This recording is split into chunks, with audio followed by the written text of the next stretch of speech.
Bom dia a todos que estão presentes nesta sala e aos que nos acompanham pela internet, pelo mundo afora. Eu fui contactado para vir contribuir aqui no Sou Concurseiro e vou passar nesse desmembramento do Sou Concurseiro e vou passar para Sou OAB e vou passar, não é isso? Então, estamos aqui trabalhando, com certeza, com pessoas que já têm o curso de graduação em Direito, não é isso?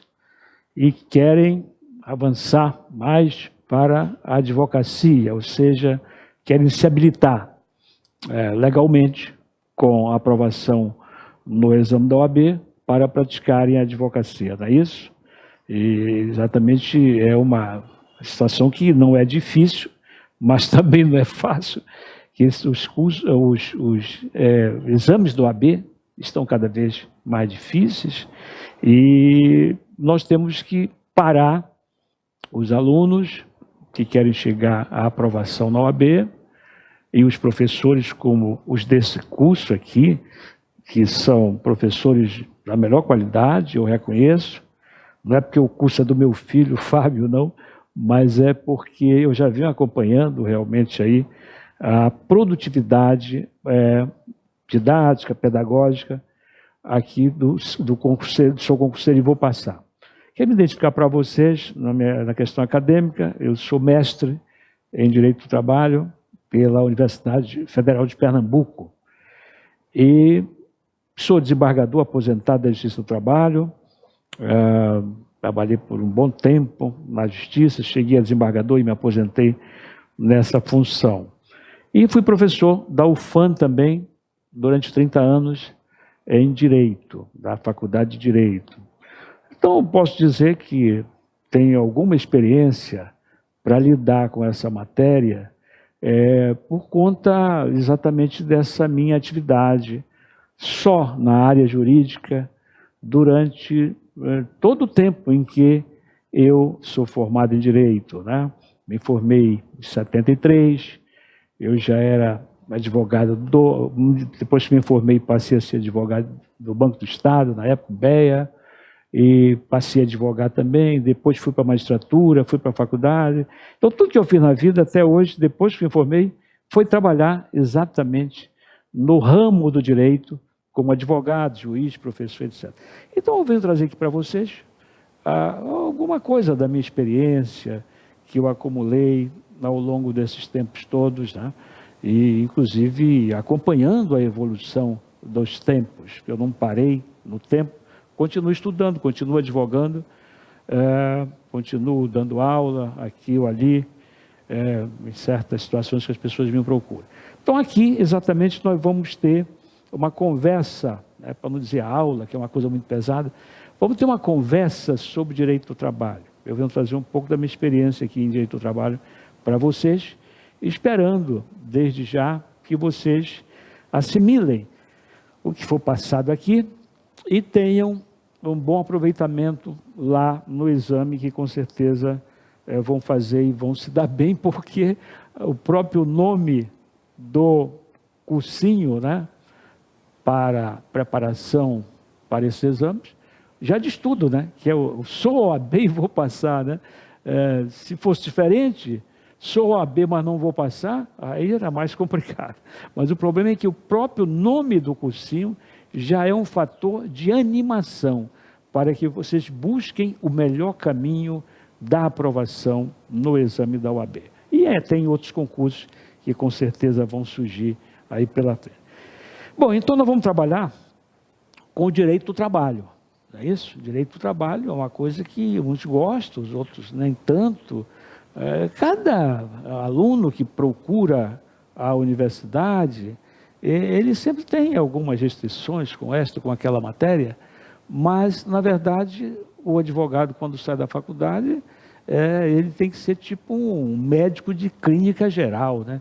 Tem que saber de tudo, que ele recebe indagações de todos os lados, de pessoas, a respeito desta ou daquela questão de direito. Então, o direito do trabalho está incluído nisso, né? Geralmente, o direito do trabalho, aparentemente, é muito fácil, todo mundo... o direito do trabalho é só aviso prévio, férias, 13º, FGTS, e às vezes as pessoas não vão mais fundo no estudo do direito do trabalho, que dá uma visão geral do que é o direito do trabalho, a colocação do direito do trabalho na sociedade e como o direito do trabalho funciona, né, para buscarmos uma justiça social através do direito do trabalho e da aplicação do direito do trabalho pela justiça trabalhista. Mas vamos ver então. Nós temos um programa de direito do trabalho a cumprir. E esse assunto que nós vamos dar hoje está no primeiro ponto do programa do exame da OAB, né? E até de outros concursos que virão por aí, de matéria jurídica. Então, o primeiro ponto fala de direito do trabalho, princípios do direito do trabalho, conceito, característica, divisão, natureza, funções e autonomia do direito do trabalho. Este é exatamente o primeiro ponto do programa de direito do trabalho. Então, é o início do estudo do direito do trabalho, não podia ser diferente. Então, quando se fala de direito do trabalho, nós temos que primeiro trabalhar com o conceito de direito do trabalho, mas antes de trabalhar com o conceito de direito do trabalho, nós vamos trabalhar com os princípios do direito do trabalho. Vocês já estudaram na faculdade, com certeza isso, né? E a faculdade particular tem bons professores, a UFAM também tem bons professores dessa matéria. Então, nós vamos apenas revisitar e tirar algumas dúvidas, porventura existentes, na assimilação dessa matéria. Então, vamos trabalhar, no primeiro momento, com princípios do direito do trabalho. Então, o que é que nós sabemos do direito do trabalho? É exatamente aquela informação que nós temos desde o curso de graduação a respeito dos princípios do direito do trabalho, que é uma coisa fácil, da maior facilidade do mundo. Todo mundo conhece os princípios do direito do trabalho. Mas como nós estamos revisitando essa matéria, vocês graduados em direito, e eu aqui com a função de agitar, debater essa temática, nós vamos voltar aos princípios do direito do trabalho. Bom, então nós temos aqui o seguinte: em primeiro lugar, o conceito de princípios, né? O princípio, diz os doutrinadores, princípios são preceitos que norteiam determinada área de criação, jurídica ou não, e servem de base e fundamento ou causa criativa primária, no caso do direito, da norma jurídica, né? Ou seja, cada princípio, ele sempre é inspirador de uma norma jurídica, né? Por exemplo, vamos ao princípio da igualdade de todos, que está na Constituição transformada em norma. Todos são iguais perante a lei.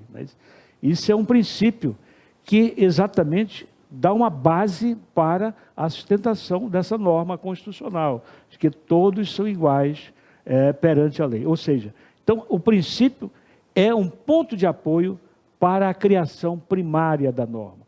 No direito do trabalho, então, nós temos os princípios que criaram as normas trabalhistas, né? Por exemplo, o princípio protetor. O que é o princípio protetor?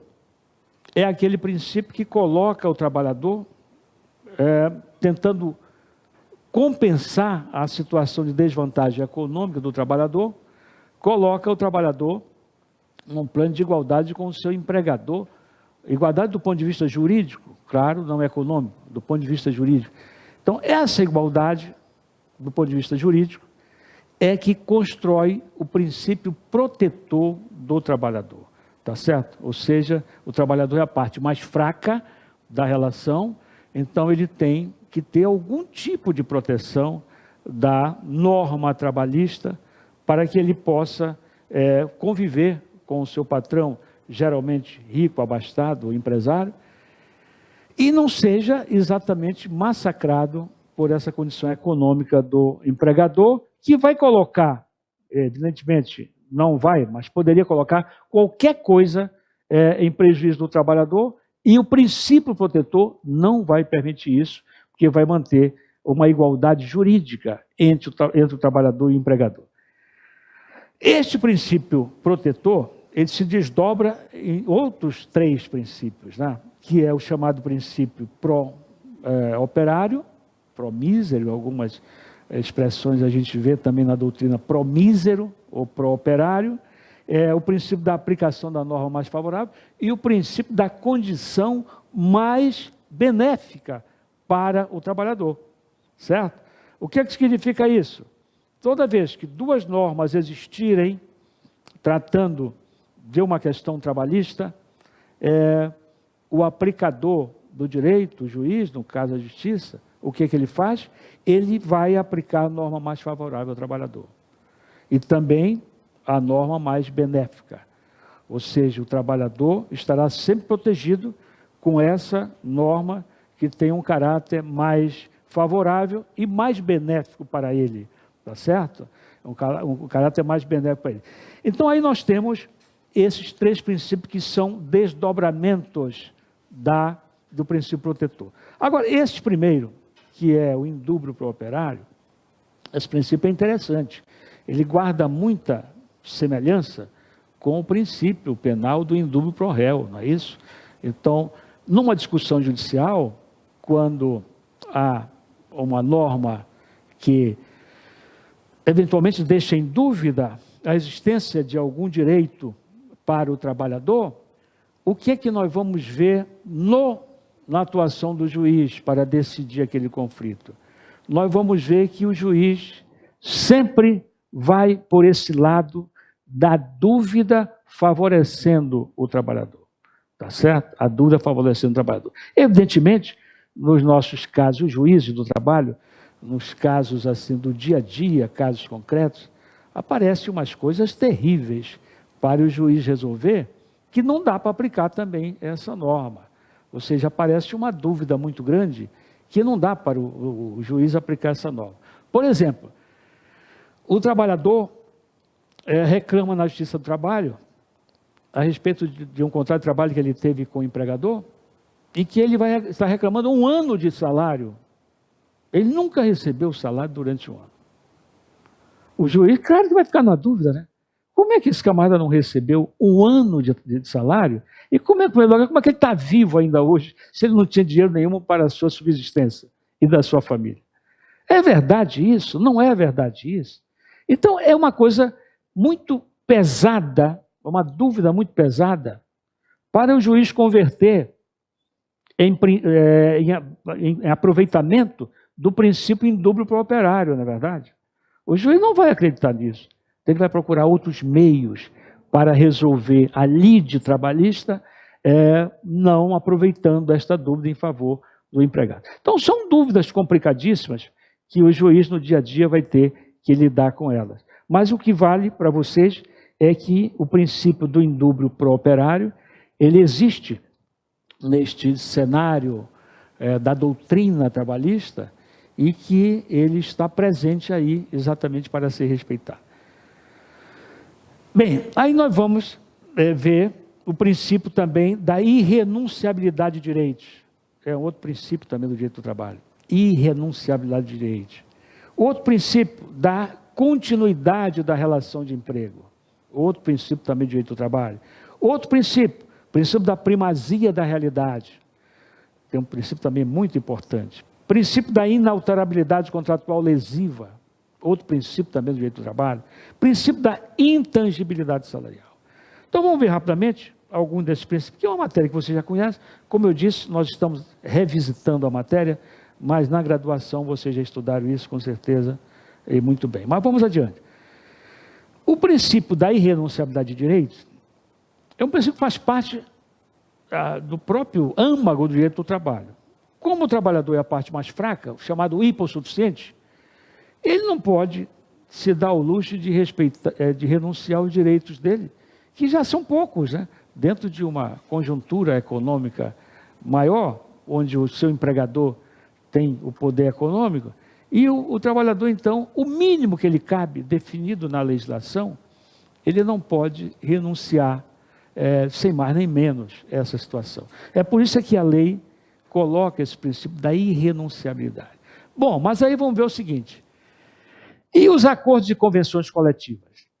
Esse princípio, como regra geral, da irrenunciabilidade, você não pode renunciar a nada, a nenhum direito trabalhista. Mas Como exceção, você tem o problema dos acordos de convenções coletivas, nos quais você pode, o trabalhador com o seu empregador, firmar estipulações que levem até a redução de salário, se for o caso.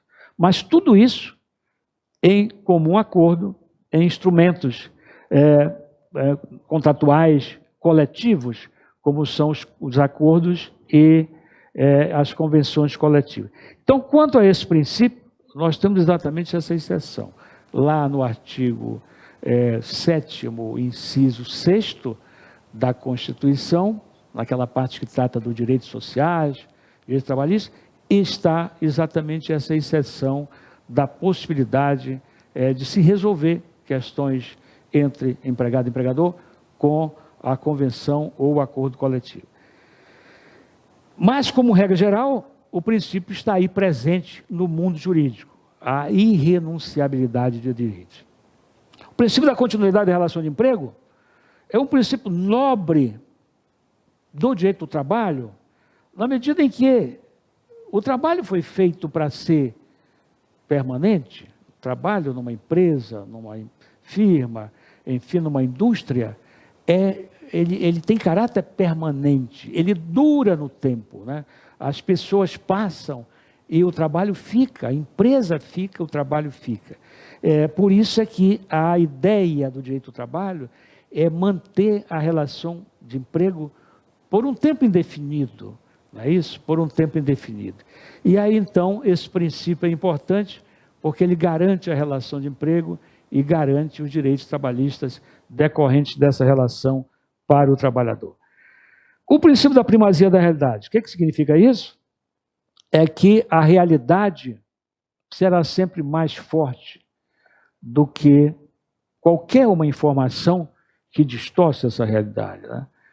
Por exemplo, em direito do trabalho, os juízes trabalhistas, mais tarde, quantos aqui não serão juiz trabalhista, com esses concursos que virão aí, tal, vocês vão ver lá na frente que os reclamantes às vezes aparecem com umas coisas terríveis, e que não tem o menor sentido, que não parecem em nem um pouquinho algo que se possa dizer que é verdade, né? Por exemplo, coisas muito inventadas, né? Às vezes até por alguns advogados criativos que criam muito, quando vão elaborar uma petição, tem uma capacidade criativa enorme, apesar de que hoje, com a reforma trabalhista, a parte que mente na justiça, no caso o empregado que mente na justiça, ele é punido com pagamento de honorários lá na frente, não é verdade, na decisão final. Mas veja, então, a primazia da realidade espanta exatamente essa capacidade de exagero que as pessoas têm de procurar a justiça do trabalho para pedirem coisas terríveis, coisas assim extravagantes, que não tem sentido aí o juiz levar a sério. Então, a realidade, o princípio da primazia diz que o que vale é a realidade. Então, o cidadão diz, eu trabalho 15 horas na empresa. E aí? Ele não tem folga nenhuma? Não. Ora, aí vem a prova testemunhal, vem outros meios de prova, e o juiz vai ver que aquela não é a realidade é outra. Então, por isso é que existe o princípio da primazia. A realidade fala mais forte, ou seja, não adianta mentir diante da realidade, o que vale é a realidade.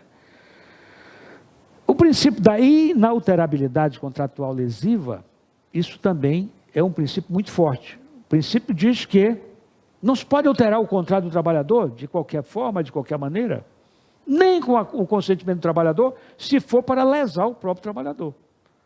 A alteração aqui pode se dar com a concordância do trabalhador, sempre para uma condição de melhoria na relação de emprego, né? Melhoria de qualidade ou de quantidade de trabalho, etc., mas nunca para o trabalhador sair prejudicado dessa alteração.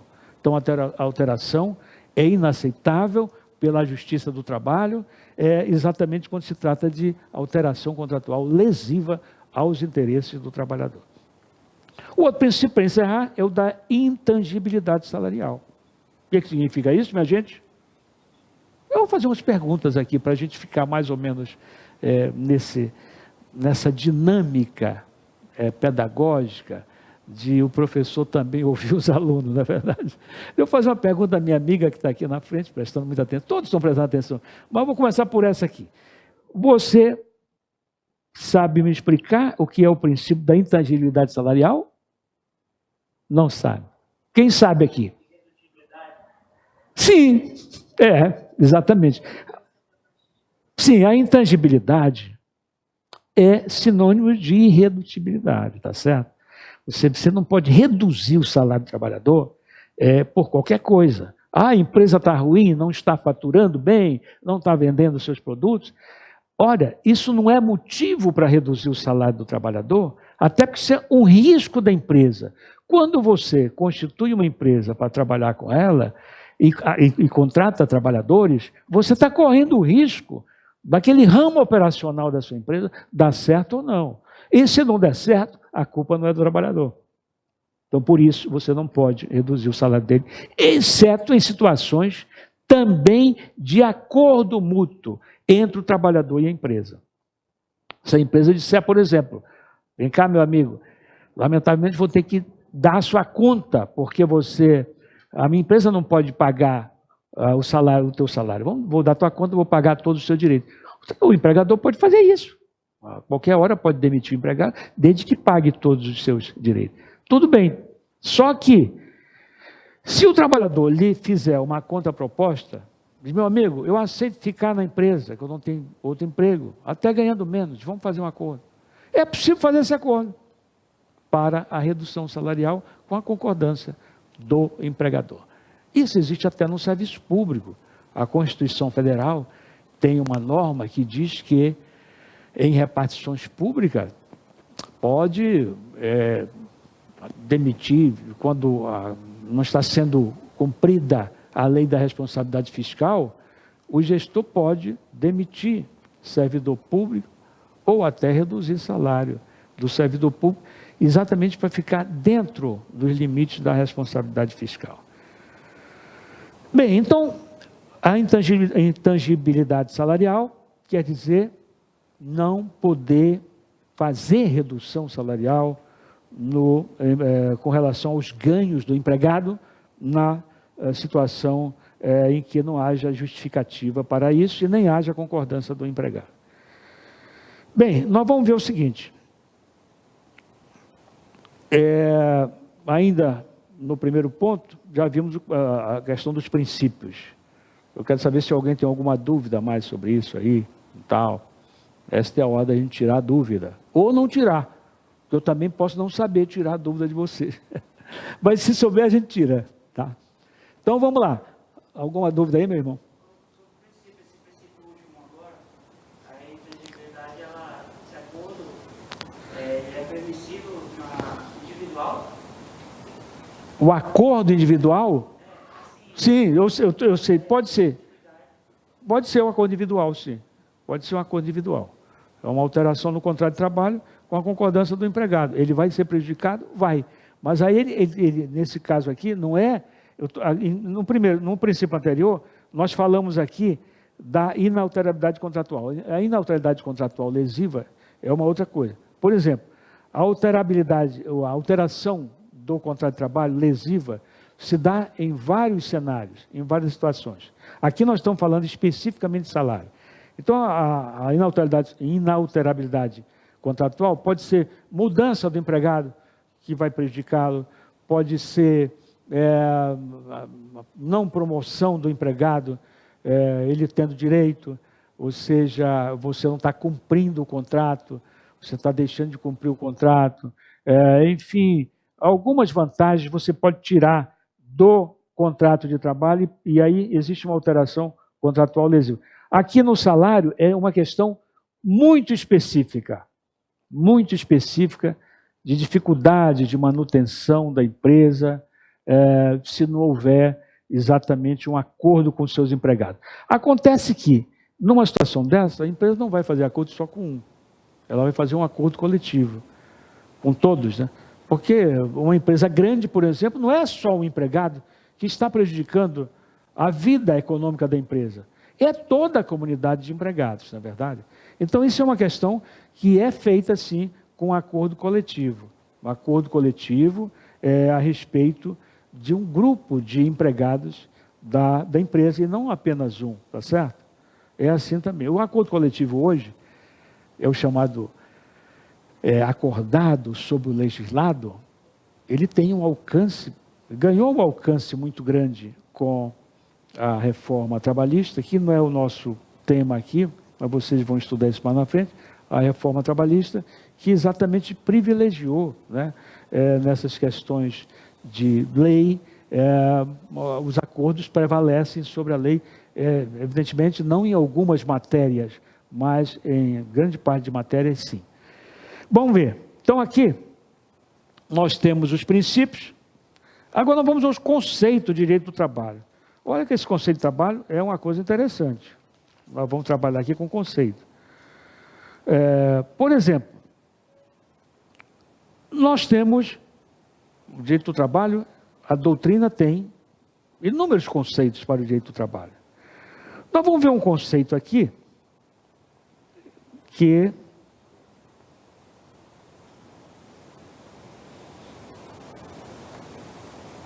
vamos ver aqui. Nós vamos ver aqui um conceito que é de um grande doutrinador, mestre de todos os mestres, Orlando Gomes. Então, o nosso mestre Orlando Gomes, ele nos dá um conceito muito interessante sobre o direito do trabalho. O que ele diz? Vocês estão vendo aí na tela, né? Ele diz que é o conjunto de princípios e regras jurídicas aplicáveis às relações individuais e coletivas que nascem entre os empregadores privados ou equiparados e os que trabalham sob sua direção. Tá bom, vamos ver o que é isso aí.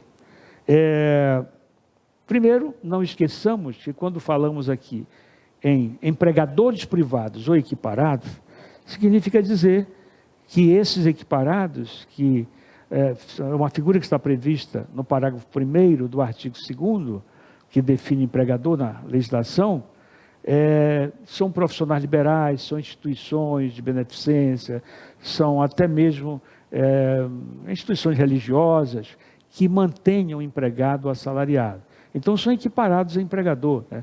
Porque, no primeiro momento, como regra geral, o empregador seria só o dono da empresa, né? Aquele que tem uma empresa que produz produtos ou vende serviço. Mas aqui, então, os equiparados também, por exemplo, o advogado que vocês são e tem escritório profissional, tem empregado, também é equiparado a empregador. Bem, essa é uma definição que eu considero uma boa definição para que entendamos o conceito de direito do trabalho. É o conjunto de princípios e regras jurídicas. Esses princípios foram o que nós vimos ali. Regras jurídicas são aquelas que estão na CLT, estão em outras leis esparsas, não é isso? Estão na Constituição. Então, essas regras jurídicas são aplicáveis às relações individuais e coletivas de trabalho, que nascem entre empregador privado e os equiparados. Bom, então o empregador, quando contrata um empregado, ele está assumindo o cumprimento dessas regras jurídicas que estão nessa legislação esparsa, inclusive na CLT, dependendo do tipo de contrato e do profissional que vai ser contratado. Bem, mas aí a doutrina vem, e para nos orientar melhor, a doutrina fala das chamadas definições subjetivas do direito do trabalho. São aquelas que se concentram em sujeitos e pessoas, que figuram naquelas relações jurídicas entre o empregado e o empregador, né? E aí que fala reduzindo o campo das normas trabalhistas à relação de emprego, ou regulando outras relações. Então, quando nós dizemos definições subjetivistas, nós falamos de sujeitos e pessoas. Mas, mais adiante, nós vamos ver as definições objetivistas. Bom, então vejam, definições subjetivistas tratam das pessoas, sujeito da relação, empregado, empregador, né? Definição objetivista define a matéria do direito do trabalho para o estudo, né, do conceito de direito do trabalho, né? E, quanto a isso, não tenha dúvida. Agora, definições mistas. As definições mistas, alcança as pessoas e o objeto do direito do trabalho, com a explicação mais clara e compreensível desse ramo do direito. Aí vem o professor Evaristo de Moraes Filho, que é um grande doutrinador também da matéria, e que diz que o direito do trabalho é o conjunto de princípios e normas que regula as relações jurídicas, oriunda da prestação de serviço subordinado e outros aspectos deste último, como consequência da situação econômica das pessoas. Então, aqui o professor Evaristo de Moraes, ele avança mais nesse conceito e inclui, inclusive, a situação econômica do empregador e do empregado também no conceito. Bom, quanto a isso não há nenhuma dúvida. Mas aí nós vamos, quem quer um conceito simples, que considera eventualmente esses conceitos que eu mencionei anteriormente de maior complexidade, nós aqui encontramos um conceito bem simples, para domínio total do direito, do que se pensa que é o direito do trabalho. Então, por exemplo, trabalhando-se com um conceito mais simples, podemos dizer que o direito do trabalho é o ramo do direito que regula as relações de emprego e outras situações semelhantes.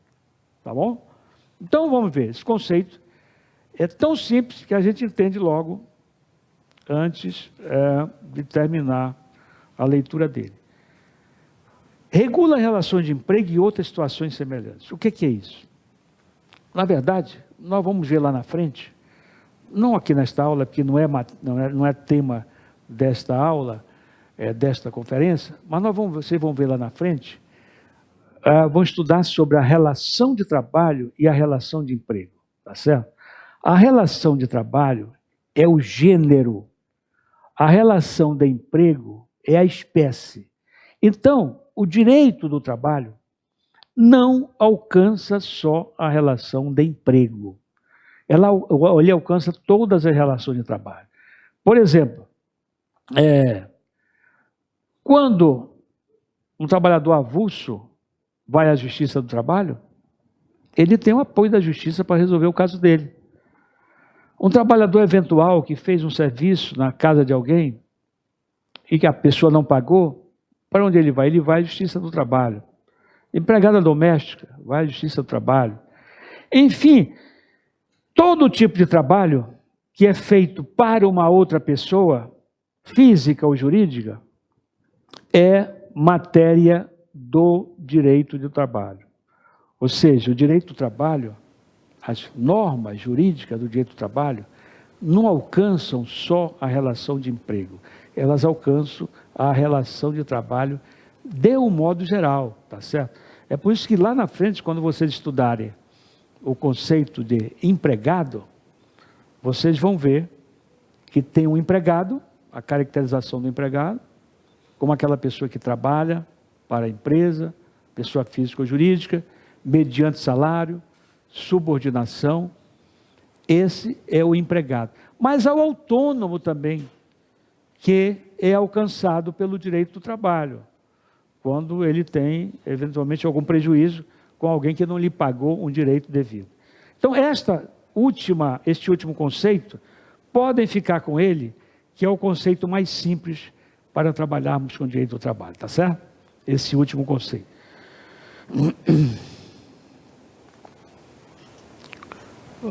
Será que tem uma águazinha por aí? Vamos lá.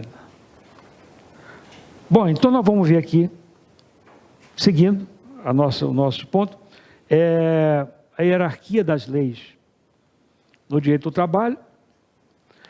Ela é diferente do direito comum, tá certo?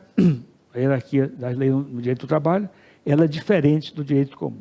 Eu vou me arriscar a fazer uma figurinha aqui, porque eu estou sendo tentado a fazer essa figurinha. Estou sendo tentado a fazer essa figurinha. Bem aqui. Mas eu não queria vermelho não, que vermelho fica mais ou menos apagado, né? Eu queria... mas aliás, eu não queria amarelo, eu queria vermelho. Vem cá. Olha, a primeira vez que eu estou sendo apresentado a este equipamento. E é pior que eu estou gostando, olha. Amor à primeira vista. Não, calma. Sim. Na pontinha. Na pontinha. Você vê cor da tinta. Cor da tinta, tá. Você escolhe a cor. Ah, olha só. É igual ao computador, né? Mas tu que tem que clicar.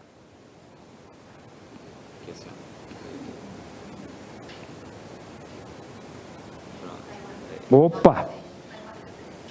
É marca texto? Você quer caneta? Não, eu quero caneta mesmo, eu quero caneta mesmo. Eu quero caneta mesmo, eu quero caneta. Quero caneta mesmo. Aqui.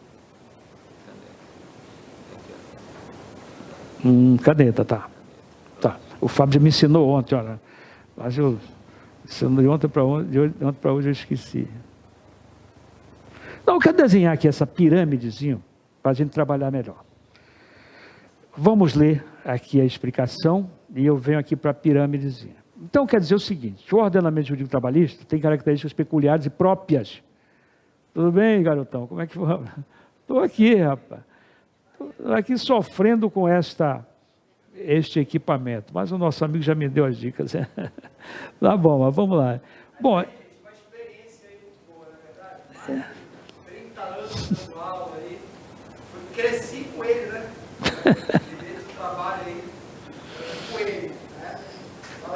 ó, o meu garoto, não dava para esconder essa informação, não. Omitir essa informação. Eu não quero sair daqui como dinossauro. Quero entrar como um colaborador e sair como um colaborador. Dinossauro, não. Mas é isso mesmo, 30 anos de professor universitário na UFAM, na Faculdade de Direito, e aprovado em concurso, é bom que se diga isso, eu não fui para lá levado por ninguém. E também, uns 10 a 15 anos na Justiça do Trabalho. E é isso aí, levando a vida com o direito junto. Mas vamos então ver o seguinte: o ordenamento jurídico trabalhista tem características peculiares e próprias, posto que é pluralista e é produzido com direito estatal e direito não estatal. Observem isso. Observem isso. Eu vou até fazer aqui assinalar isso aqui. É produzido com direito estatal e não estatal. Este estatal, não estatal, aliás, este não estatal denominado direito profissional, que é produzido pelas convenções coletivas, os acordos coletivos e outras estipulações de direitos e deveres entre grupos profissionais e econômicos. Então, observe aqui o seguinte: o nosso direito do trabalho, ele não é produzido só pelas leis votadas no Congresso Nacional. E a isso nós chamamos de produção estatal. Ele é produzido também de forma não estatal, com esses instrumentos de acordo e negociação coletiva, né? Bom, aí nós vamos ver outra situação aqui. Outra característica do direito do trabalho é que a composição de conflitos entre empregados e empregadores deve ter presente o sentido social da norma trabalhista. Então, o direito do trabalho sempre foi assim e vai continuar sendo. Vê-se o sentido social da norma no sentido de proteção mesmo do empregado, para que ele não fique descartado do mundo, né? Sobretudo do mundo do trabalho. Sempre visando a melhoria das condições sociais do trabalhador. Essa é uma regra do direito do trabalho, sempre visar melhores condições do trabalhador. Para isso, o Estado atua elaborando normas, mas também permite que os interessados produzam normas em benefício de seus interesses. Bom, aí nós vamos ver aqui o problema da hierarquia. Nós temos aqui uma pirâmide, aqui nós temos o verso da pirâmide. No direito comum, essa hierarquia das leis, ela se dá a partir da Constituição, que fica colocada no ápice da pirâmide, é a lei maior, como nós chamamos, é a lei sob a qual todas as outras devem se posicionar. Ou seja, isso nós chamamos de ordem hierárquica, né? Porque se não houvesse essa ordem hierárquica, nós teríamos, na verdade, uma verdadeira bagunça legal e legislativa, né? Você já imagina, por exemplo, a Constituição diz uma coisa, se fosse assim, e a Câmara Municipal lá de Itacoatiara vota uma lei totalmente contrária ao que a Constituição diz. Não é isso? Por exemplo, a Constituição estabelece que o município, todos, Estado, União, município, tem direito a participar da educação, a fornecer educação para o povo. Mas a Câmara de Itacoatiara disse lá numa lei que não é obrigação do município, nem educação, nem saúde, nem nada. E tudo é da União. Quer dizer, havia uma controvérsia e um conflito. E aí, como é que se resolve isso? É por isso que tem o princípio da hierarquia das leis. Esse princípio faz com que as leis fiquem colocadas hierarquicamente, uma acima das outras, até chegarmos à Constituição.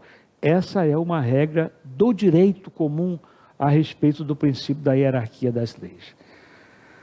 Por exemplo, aproveitando o momento que nós estamos vivendo aí, na política nacional, fazendo um pequeno paralelo aí de comentário, eu observo que nessas votações que estão sendo feitas ontem, já foi eleito o presidente da Câmara dos Deputados, né? Não estou falando de pessoa nem de partido, estou falando do direito nessa questão, por votação secreta.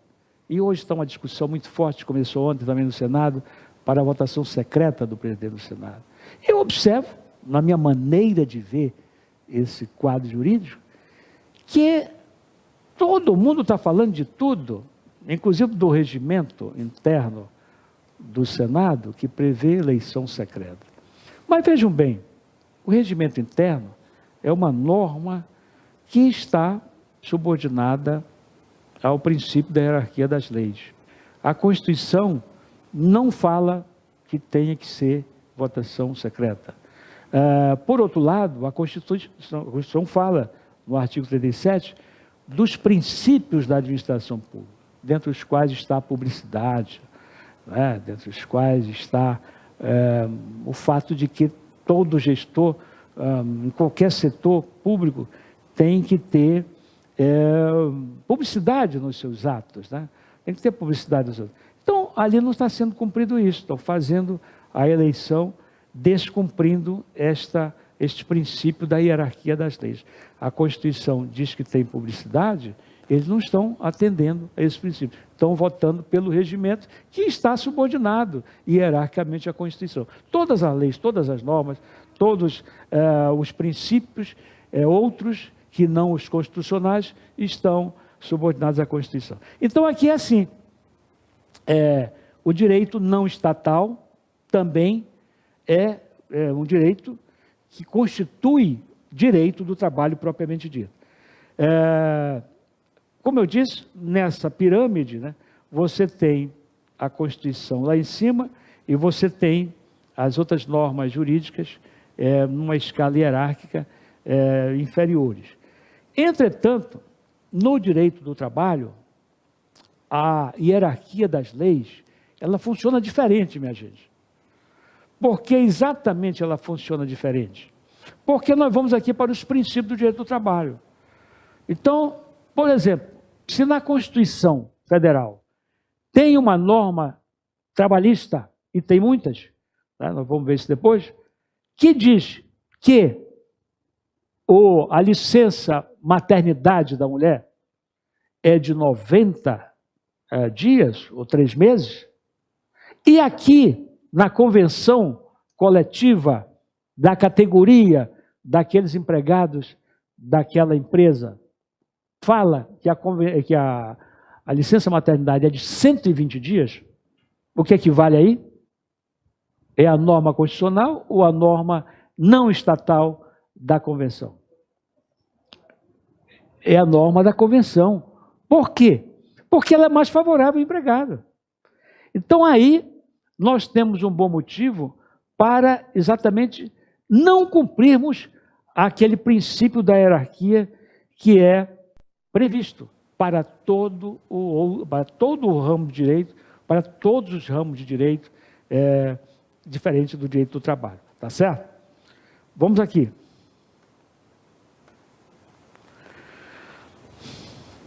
Divisão do direito do trabalho. Aí é fácil. A divisão do direito do trabalho. Ele é individual, é coletivo e é público. Quando é que o direito do trabalho é individual? É o contrato entre o trabalhador e a empresa. Quando é que é coletivo? Isso é o direito que nasce das convenções, dos acordos coletivos. E quando ele é público? Quando o direito do trabalho é público? O direito do trabalho é público quando abrange o conjunto de normas que regulam as relações entre o trabalhador e o Estado, e o empregador e o Estado. Diz respeito à fiscalização do cumprimento da legislação trabalhista, formação de mão de obra, etc. Então, aí nós temos o direito do trabalho público. Por exemplo, a fiscalização do Ministério do Trabalho, que hoje não existe mais, mas quando existia, essa fiscalização é de direito público. Está dentro do cenário, do conteúdo do direito do trabalho, exatamente porque a fiscalização tem a ver exatamente com o cumprimento das normas trabalhistas pelos empregadores, tá bom? Vamos adiante. E a natureza do direito do trabalho? Aqui nós temos um ponto de compreensão muito importante do direito do trabalho, se é direito público ou se é direito privado. Muitos autores aqui lançam as suas opiniões sobre esse tema, uns considerando que é direito público e outros considerando que é direito privado. Vamos ver um pouquinho essa discussão e vamos entrar nessa discussão para nós nos convencermos de, enfim, qual é a natureza do direito do trabalho. Então, nós aqui está dito nesta doutrina que doutrinadores expressivos dizem que o direito do trabalho é ramo do direito público, assim como o direito administrativo.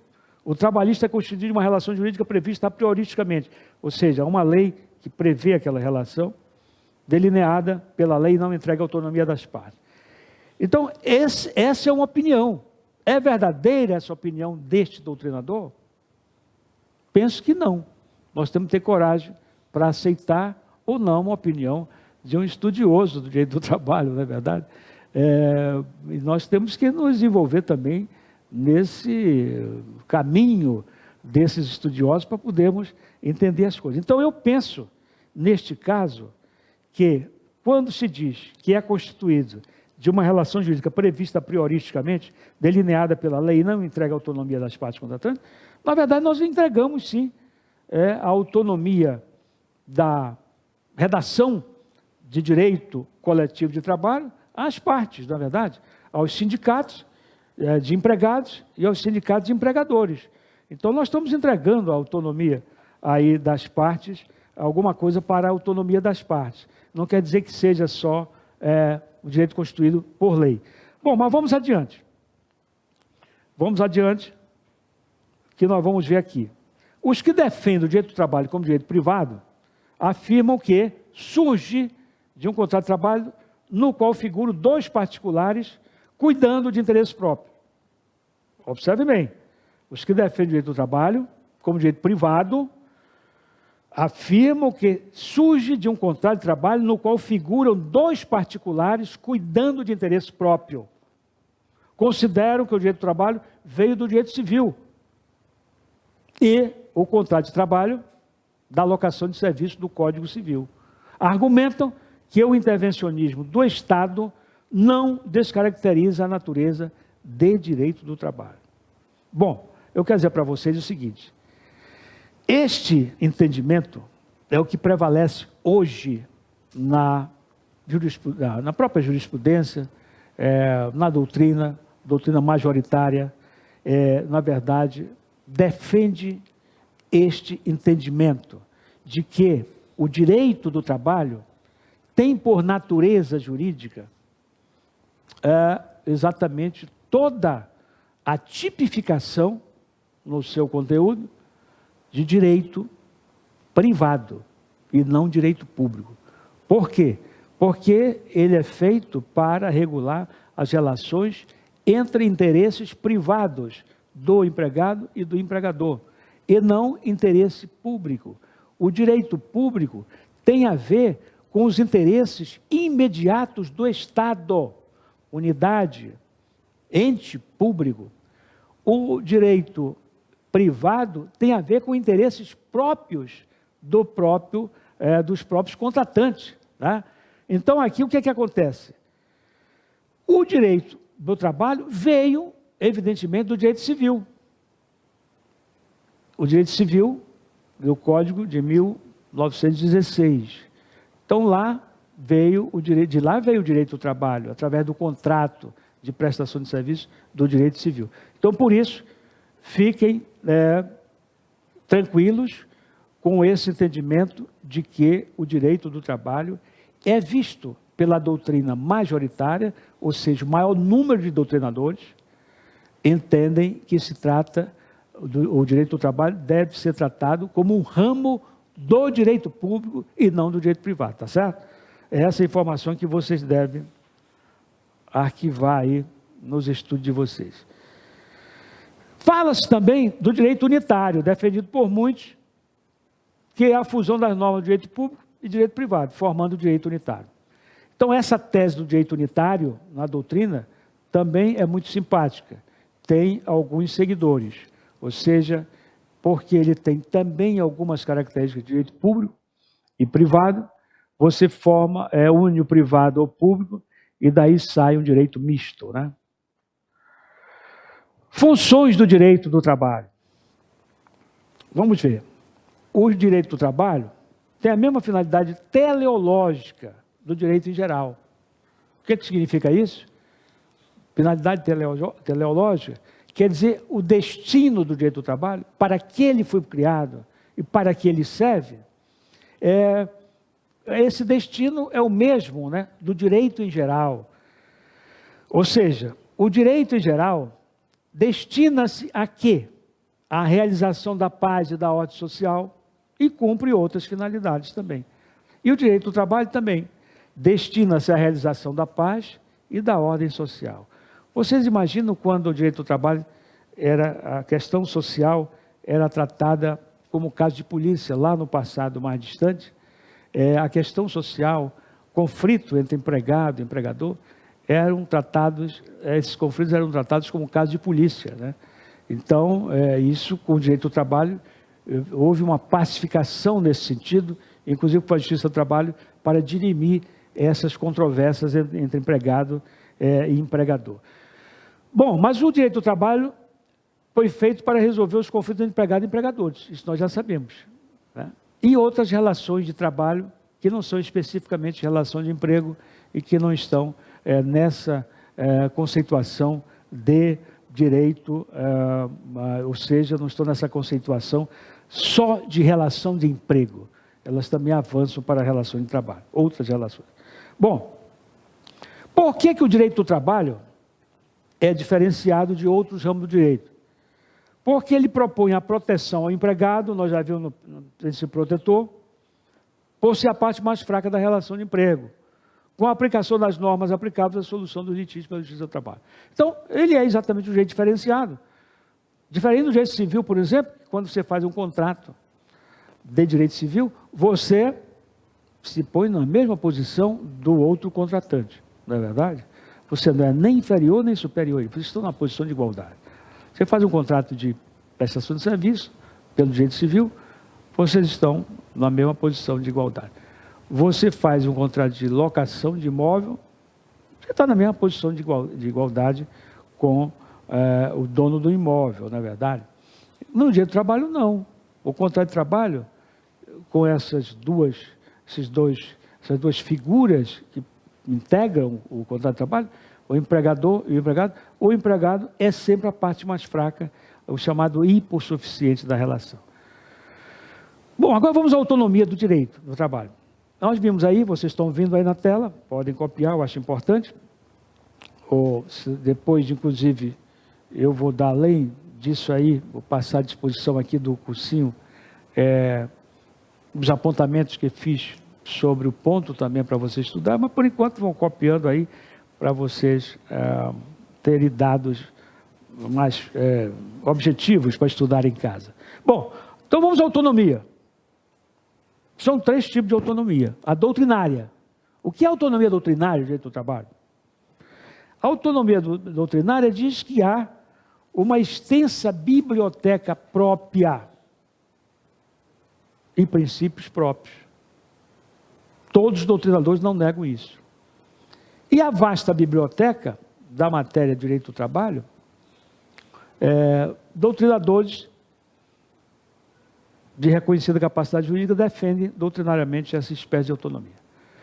Com esses estudos todos da doutrina, de muitos anos, de muitas décadas, vem lá de trás, de muito longe para hoje, nós não temos nenhuma dúvida de que temos uma autonomia doutrinária. Há uma unanimidade. O direito do trabalho é autônomo. Ele não é mais um apêndice do direito civil.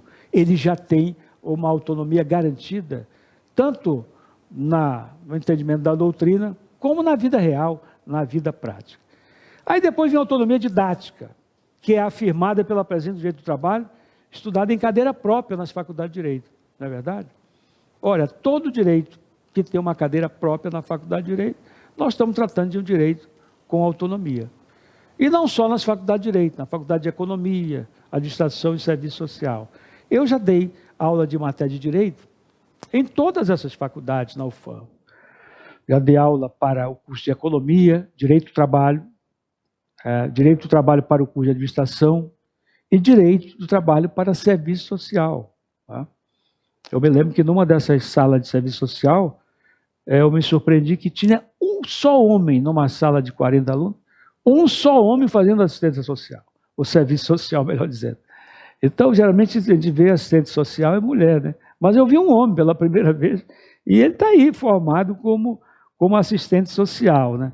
Porque eu acho que assistente social é uma função nobre, uma função tão bonita, e que serve também para homem e para mulher, sem dúvida alguma. Mas a gente está acostumado mais a ver mulher nessas funções, aí nas repartições, etc., e até nas empresas, como assistente social, né? Então, a autonomia didática diz respeito exatamente a se estudar autonomamente na faculdade o direito do trabalho com essa tipificação de um direito autônomo. E a autonomia jurisdicional é aquela que vem da atuação da justiça. No caso, aqui direito do trabalho, a justiça do trabalho, não é isso? Que é uma justiça especializada para cuidar só do direito do trabalho no país, né? Assim como a justiça penal militar também é uma justiça especializada e a própria justiça eleitoral também. Vamos adiante. Agora nós vamos à formação histórica do direito do trabalho.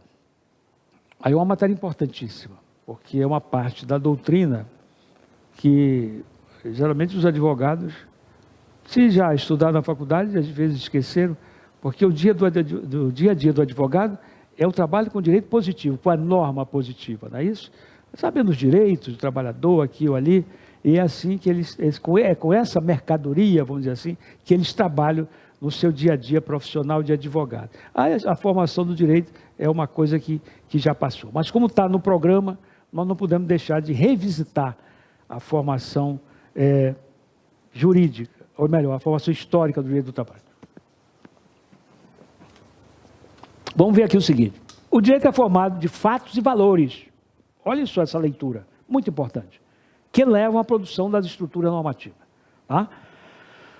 Você tem o fato e aqui você tem o valor. O fato movimenta a sociedade. O fato aconselha a sociedade a agir de uma forma ou de outra, né? Ou para o bem ou para o mal. Os valores, geralmente bons valores, aconselham a sociedade também e sempre numa boa direção. Então aqui, para fechar esse entendimento, nós dizemos que os fatos que ocorrem na vida social encaixam-se na dimensão fática do direito. Ou seja, o fato faz o direito. Tá? Os valores que conduzem à evolução das ideias se colocam na dimensão axiológica do direito. O que é isso? Ou seja, o valor do direito vem exatamente daqueles valores que a sociedade cultua, né? E podemos dizer até cultiva, né? Os bons valores da sociedade. Esses bons valores também estão na dimensão de valores, ou axiológica, quer dizer, valores na dimensão axiológica do direito. Bom, então, a energia dos fatos, olha que coisa bonita de se compreender, a energia dos fatos e os valores estão presentes na gênese da norma jurídica. Os fatos impulsionam a, diríamos assim, elaboração da norma jurídica. Tá? E os valores também que eles estão dentro da norma. Então, uma norma jurídica de direito do trabalho tem fatos e valores dentro dela. Tá certo? Tem... Desculpem.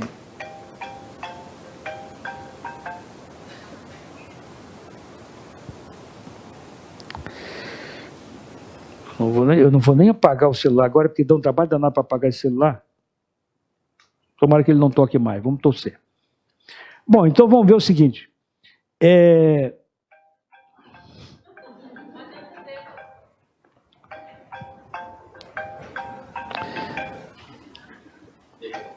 Diz que eu estou ocupado, que o cara liga depois. Vê se tu consegue desligar aí, que vai melhor para todo mundo. Melhor para a humanidade, desligar o celular. Bom, então vamos ver. A energia dos fatos e os valores estão presentes na norma.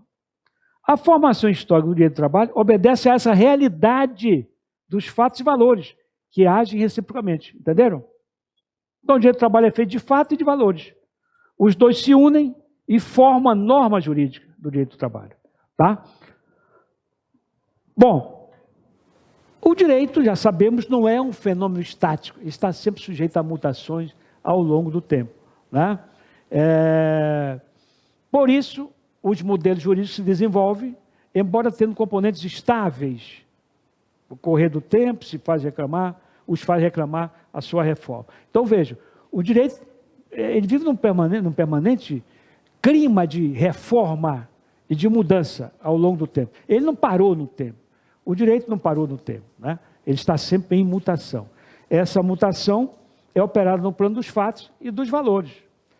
E do próprio ordenamento normativo. Então, o ordenamento normativo vai mudando ao longo do tempo. Vocês vão estudar mais na frente, com certeza no programa de Direito do Trabalho, essa nova mudança na legislação trabalhista, né? Que é chamada de reforma da legislação trabalhista. Significa o que isso? Significa que o direito do trabalho não parou no tempo. A nossa CLT é de 1943, até hoje. Poucas mudanças ocorreram no seu texto. Com essa última mudança, que mudou mais de 100 pontos da CLT, aí sim ocorreu uma mudança maior. Então é isso que nós estamos dizendo aqui. O direito muda no tempo, ele não parou. Direito nenhum ramo do direito. Nós temos, a partir de 2002, o novo Código Civil, que trouxe muitas alterações no Código anterior de 1916, não é verdade? Bom, então nós vamos ver o problema, nesse panorama de mudança, o problema da flexibilização do direito do trabalho, que se traduz por uma visão economista, ou melhor, economicista, contra a autotutela do direito do trabalho. Então, há uma opinião de que flexibilizar o direito do trabalho, tornar as suas normas menos rígidas ou diferenciadas para normas mais suaves, que favoreçam, evidentemente, mais o lado do empregador do que o lado do empregado.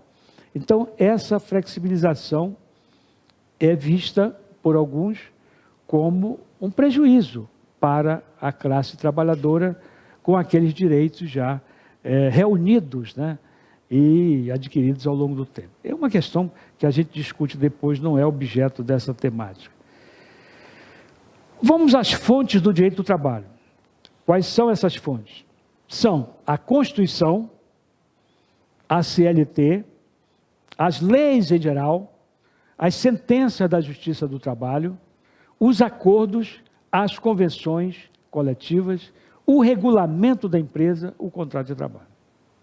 Então, anota bem isso, que pode cair numa prova, e vocês já vão ficar sabendo quais são essas fontes formais do direito do trabalho.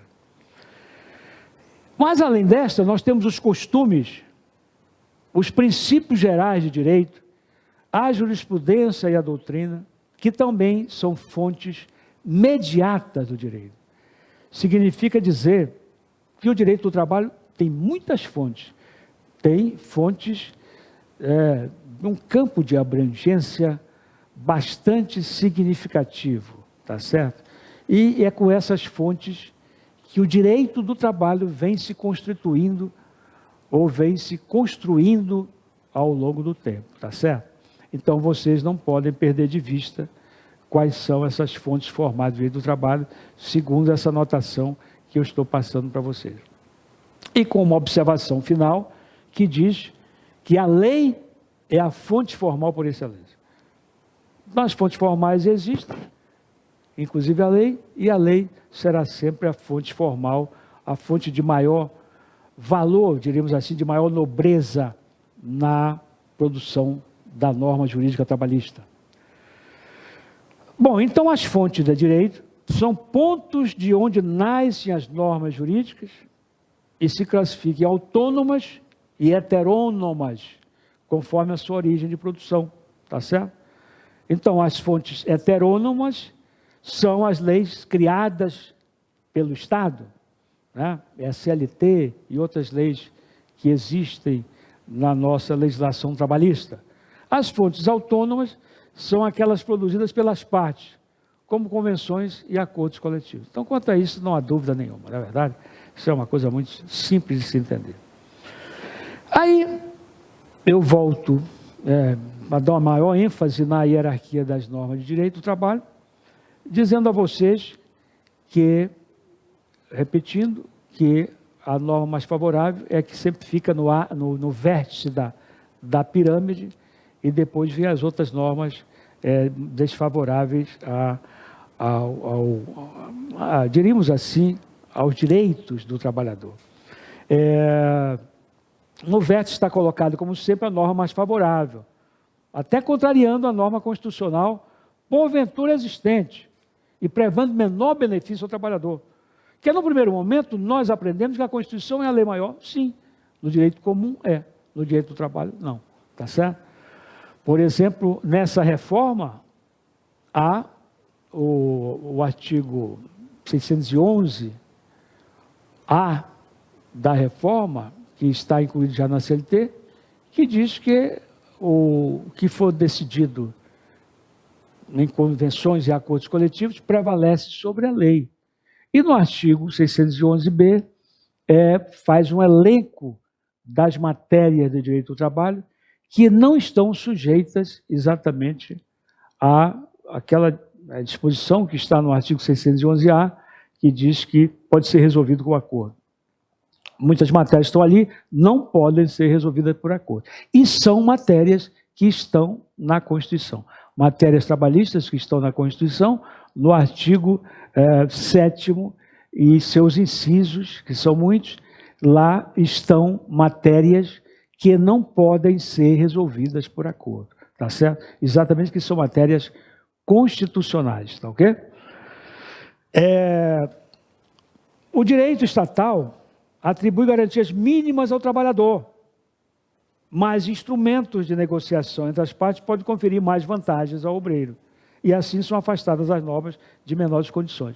Veja então, o que eu disse antes, para ficar bem gravado, o direito que o Estado cria, inclusive na Constituição, ele estabelece um nível de direitos trabalhistas, diríamos assim, mínimo para os trabalhadores.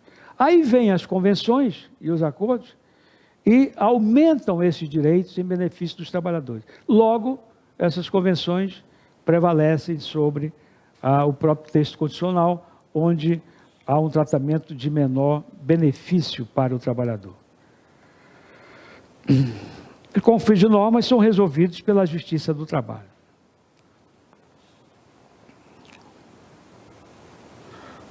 Bom, aqui nós vamos ver o seguinte. Vamos até meio-dia, Porque eu queria, antes não, vamos estar meio-dia, mas não vai direto não, né? Como é que é o negócio? Vai até meio-dia, né? Até quando?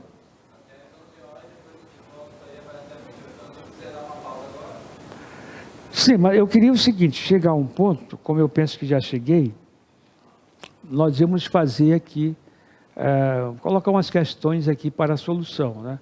Para que o povo se esperte mais um pouco. Então, sobre esses temas que eu já dei, a gente pode fazer aqui um testezinho para a gente ver se vocês estão acompanhando. Eu sei que todos estão acompanhando, também estão olhando para mim, né? Quando olha para o professor, é sinal que está acompanhando a aula. E isso é muito bom, porque eu acho que vocês aqui não estão de graça, estão pagando um dinheirinho e precisam ter um retorno desse pagamento. E eu acho que o Sou Concurseiro está dando esse retorno, não por mim, mas pelos professores que estão vindo aqui, está dando um bom retorno para vocês, com certeza, até pela quantidade de alunos aprovados aí nos concursos públicos e tal. E aqui na OAB vai passar muita gente também.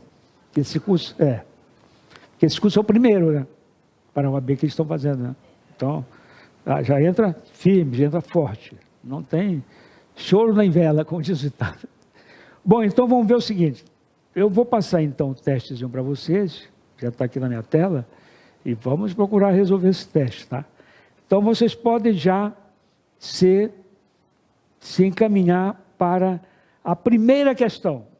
A primeira questão diz o seguinte: a denominação de direito profissional se aplica a produção estatal e convencional da norma, produção regulamentar e convencional da norma, produção legislativa e não estatal da norma, produção de acordo coletivo e do regulamento da empresa, produção não estatal das estipulações de acordos coletivos, convenções coletivas e outros instrumentos que regulam direitos e deveres entre grupos profissionais e econômicos.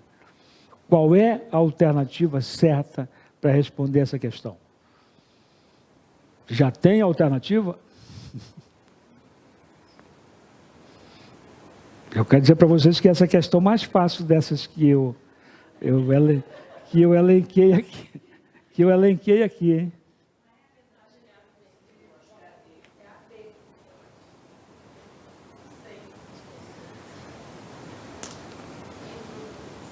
Ninguém se manifesta.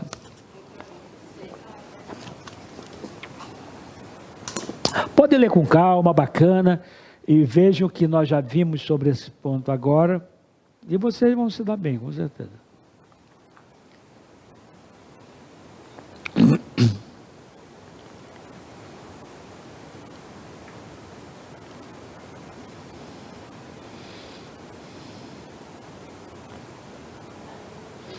Já? Então vamos ver. Podemos responder? Podemos responder? Vamos lá. Primeira questão A. A denominação de direito profissional se aplica a produção estatal e convencional da norma? Errado. Porque a produção estatal não é profissional. B. Produção regulamentar e convencional da norma? Errado. Produção regulamentar significa as normas que estão no regulamento da empresa. Tá certo? Então, produção regulamentar e convencional da norma, não. Produção legislativa, a lei feita no Congresso e não estatal da norma, se aplica ao direito profissional? Também não, errado. Produção de acordo coletivo e do regulamento da empresa? Também não. Porque o regulamento da empresa, ele é uma produção, diríamos assim, unilateral da empresa. A empresa edita o seu regulamento com aquelas normas e os trabalhadores aderem às normas do regulamento da empresa, né? E, então, não é o caso aqui, não responde a questão. A última é a certa, letra E, produção não estatal. E aí, a produção não estatal é que leva a denominação do direito do trabalho para direito profissional, ou seja, direito daquelas pessoas que praticam uma profissão vinculada a um contrato de trabalho na empresa. Quem acertou aí? Levanta o dedo. 3 acertaram. Olha, vamos melhorar aqui esse bope aí dos acertos, hein? Vamos dar uma melhorada aí. Só que eu acho que daqui para frente as coisas estão um pouco mais difíceis. É sempre assim, né? Começa adoçando e tal. Depois vem primeiro com fel, mas não vou chegar ao mel, não. Vou ficar no intermediário entre mel e fel. Vamos lá, então. Aqui, a outra questão. Sobre o direito do trabalho, qual alternativa apresenta uma proposição incorreta? Presta atenção que aqui a questão que vocês vão responder é a incorreta e não a certa. Primeira, o direito do trabalho é um ramo do direito público. B, são fontes do direito do trabalho a Constituição Federal, as leis, os decretos, regulamentos, as portarias, acordos coletivos, convenção coletiva, sentença normativa, os regulamentos das empresas, os costumes, os contratos de trabalho. Outra questão, C. Entende-se por acordo coletivo o pacto celebrado entre uma ou mais empresas com o sindicato dos empregados. D. O contrato de trabalho é o acordo correspondente à relação de emprego. E.